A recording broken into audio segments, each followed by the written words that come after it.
Hey friends, welcome back to We Do It Outdoors. Had an issue with my Z725. One of the pumps went out of it, and so they gave me this little guy. It is a Kubota Z724 54-inch. It's brand new. Doesn't look brand new. It's all covered in mud. It's got the Kawasaki motor. 24 horse.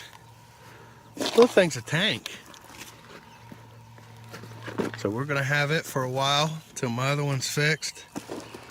That or I may just trade the other one in for this one.